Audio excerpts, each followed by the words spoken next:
Chapter 1778. You are here too.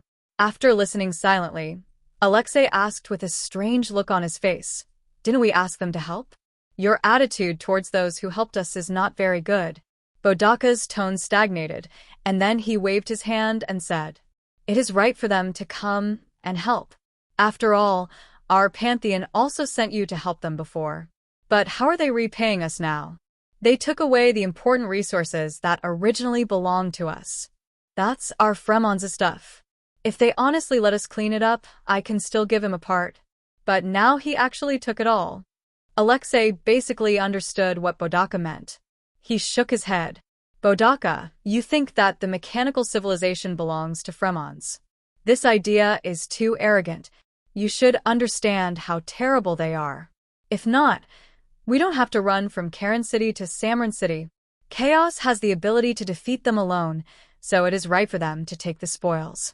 After all, doing so has helped us relieve the current pressure." Bodaka heard Alexei still speaking for Zhang Yi, and his body was shaking with anger. But he knew that this was the character of Alexei, an honest man. Bodaka snorted coldly. "We can't let them get away with this. Otherwise, they will continue to occupy those resources on the land of Fremon's. We must find a way to restrict them." Bodaka's face showed a sinister expression. Alexei, an honest man, couldn't bear it anymore. He walked over and put his big hand with long hair on the back of Bodaka's shoulder. "Bodaka, now is not the time to be emotional. We are facing a very big crisis, and we need the help of Huashu Kingdom." Bodaka turned around and stared at Alexei and asked word by word, "Do you think I am deliberately targeting them for my personal mood?" "No, it's not like that." He took Alexei's hand, turned around, put his hands behind his back, and looked at the sky outside the window. "Chaos is too powerful. So powerful that it scares me. If this situation continues, they will get too many resources on the land of Fremon's. And he can leave at any time when we encounter any major crisis. You have to understand that having a powerful neighbor is a very dangerous thing. We can't just watch Huashu continue to grow stronger. They are already very powerful, and after the last war with the Wulwan Empire, they will only become more powerful. This is not good news for us," he emphasized. "A neighbor that is too powerful is definitely not a good neighbor." Alexei seemed to understand Bodaka's thoughts.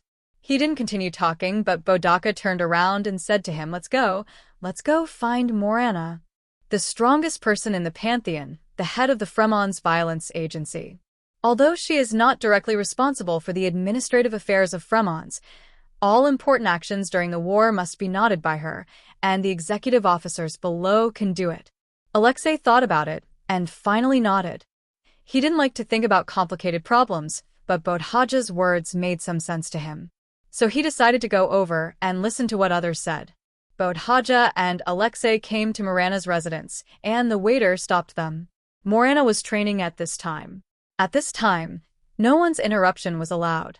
The two waited outside for 2 hours before the waiter told them that they could go in to meet him. Morana was a cold woman, as the name implies, tall, standing up to 1.8 meters tall, with a face as sharp as a knife, skin as white as ice, and even her ice-blue eyes were chilling. She had just finished training and was still wearing a black tight training suit. Her body was as strong and tight as a cheetah. You can imagine what kind of explosive power that agile posture contains. Bodhaja came over and told Morana what happened today. Morana's eyes were still as cold as ice, and no one could see what she was thinking. She had captured that kind of super-large mechanical life form and obtained important mechanical components from it. Although they are still unable to analyze its secrets, the information they have found from the energy reaction of its core is enough to surprise their research department. Morana looked at Bodaka calmly. "We need help from the outside world now. Chaos is very powerful. With his help, we will have more confidence to fight against the mechanical civilization. So we should not have conflicts with them now." Bodaka said, "You are right. We cannot directly conflict with them now. But watching them not come to Samara City to help us, but hunting in the Far East on their own, is not conducive to the interests of our country." Morana crossed her hands. Her palms were long, and the joints were distinct, supporting her chin. She was not good at politics. So she asked Bodaga, the official, "What good suggestions do you have? Maximize the interests of Fremons without angering chaos." Bodaga showed a confident smile on his face. There is a saying in Huashu country, which is to drive away the jackals by using tigers. I don't want to. This is a very appropriate way to describe our neighboring countries with whom we have a good relationship.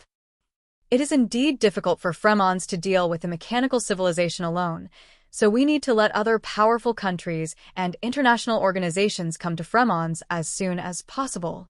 His tone became a little more serious. We cannot tell the extent of this crisis. At present, the main goal of the mechanical civilization is not to destroy us. But no one can guarantee what will happen in the future. In case they go to war with humans, it is the best choice for us to share the risk. Even if this is not the case, we can let them check and balance chaos. At that time, as the host of Fremons, we can get the greatest benefit when they check and balance each other. At this time, Alexei said, "We have sent a letter for help to them, but so far, only Huashu has arrived the fastest. Other countries and organizations have not made any moves." Pudagia showed a deep smile on his face. "They are watching. But guess what? I will reveal the news that Chaos has obtained a large number of energy cores of mechanical civilization here and slightly artistically process it. Will their greed be aroused?" After thinking for a long time, Morana said to Boda, "Well, let's do as you say."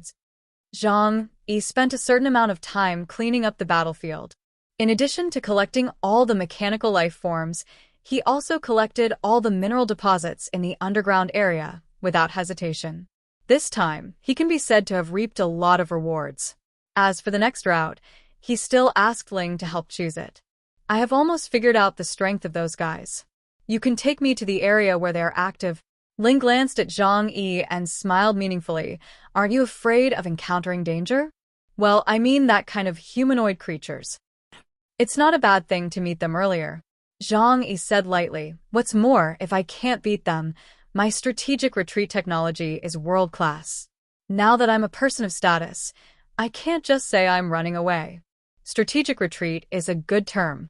A smile flashed across Ling's crystal-clear eyes, but deeper in her eyes, there was an undercurrent surging. "I can't guarantee such things." She spread her arms and said loudly, "It's completely a coincidence that I was able to meet them this time. Oh, damn. I don't want to run into these fearless iron skins. If you really want to keep abreast of the movements in various parts of Fremons, it's better to cooperate with their official people." Zhang Yi touched his nose. "The problem is that they want to dominate our actions, and I don't want to." Ling looked up at Zhang Yi. "So what you mean is to follow the trajectory of their actions to find clues, right?" Zhang Yi nodded.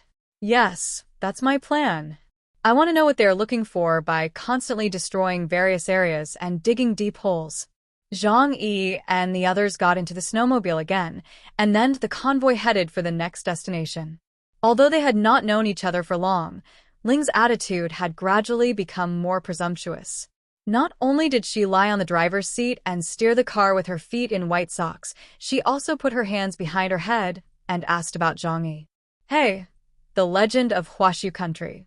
Tell me your story. Although I have been abroad, I can always hear the legend about you." She looked at Zhang Yi mysteriously, her eyes full of gossip. "I heard that you are bisexual and have a huge harem around you. In addition to raising many beauties, there are also many Namliang who are in front of you. Is it true?" Zhang Yi almost vomited blood. "Damn, this is pure rumor. Where did you hear it from?" Zhang Yi glared at Ling fiercely. Ling turned on her smart device and displayed an ebook. "You have to know that human beings need spiritual comfort at all times.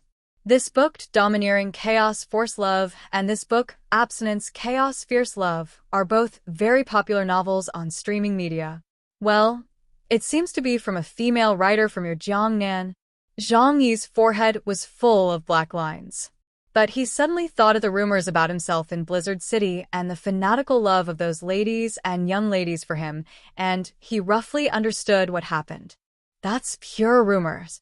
Zhang Yi didn't know why someone would put the legend of Fatty Sue on his head. "In fact, I am a dedicated man." Zhang Yi said very seriously. As soon as these words came out, Liang Yu and Hua Hua, who were sitting in the back of the car, looked at him sideways. Zhang Yi had a frank face. He didn't lie at all. He was indeed very dedicated and only liked beautiful women. After listening to it, Ling, although suspicious, still silently took notes. Zhang Yi felt a little uneasy in his heart and asked, "What are you doing?" Ling took notes seriously and answered without looking up, "Write down your words and sell them to the ladies and young ladies who are interested in you. You can make a lot of money." Zhang Yi was speechless for a moment, then said, "You can spread these things as you like, but remember, my personal privacy is absolutely not allowed to be leaked." His expression was very serious. If Ling really dared to do that, he would not joke with her. Ling smiled and said, "Don't worry, I know what's going on. You are the big boss of Huashu Kingdom, and the man that Huashu Kingdom cannot afford to offend the most. I understand what I can and cannot say." Zhang Yi was too lazy to care about Ling's nonsensical behavior. After all, gossip was flying everywhere, and it couldn't be stopped. As long as his personal important information was not leaked, the rest was easy to deal with. At this time, Zhang Yi received new news again. He turned on the communication device and saw that it was Bodaka who pulled him into a new communication group. Zhang Yi looked at the members in the group. He was familiar with most of the names. They were either acquaintances he had met before or top people from all over the world who he had heard of. The three of Bharata's 8 immortals, codenamed Indra, Azura, and Garuda. Gao Changkong is here too? Zhang Yi raised his eyebrows. The relationship between him and Gao Changkong was very delicate. They had conflicts and had cooperated before, but strictly speaking, they were not enemies, but they were not friends either. That guy had always wanted to kill the Blizzard City high-level group headed by Zhu Zheng, and Zhang Yi was someone he was afraid of and dared not take action against. Zhang Yi thought, if he knew that Zhu Zheng had cultivated his own high-level alien, the idea of revenge would probably be shaken, right? Seeing Zhang Yi join the group, Gao Changkong immediately greeted him privately. "Chaos, you are here too?" "Oh." Zhang Yi just responded lightly, without showing any warmth. "Garuda, don't get me wrong. I don't have any ill will towards you. I just think it's good luck to meet an old friend here." "Chaos, haha, don't you know what I did in Bharata? I killed 2 of the 8 tribes. You should hate me, right?" "Garuda, how could that be? It's better to say that I should thank you. Because of their deaths, my importance in Bharata has become higher." "Chaos, those things have nothing to do with me, but I just want to warn you. Stay away from me." "Garuda, you are still as cautious as before. Don't worry, I am not your enemy, and we may have opportunities to cooperate in the future." Zhang Yi did not comment on this. If there are common interests, of course they can cooperate. But if there is a conflict of interests, he will not hesitate to kill Gao Changkong. With Zhang Yi's current strength, he can even face Emperor Shirtian of the 8 divisions. He believes that Gao Changkong's strength will not be stronger than Emperor Shirtian.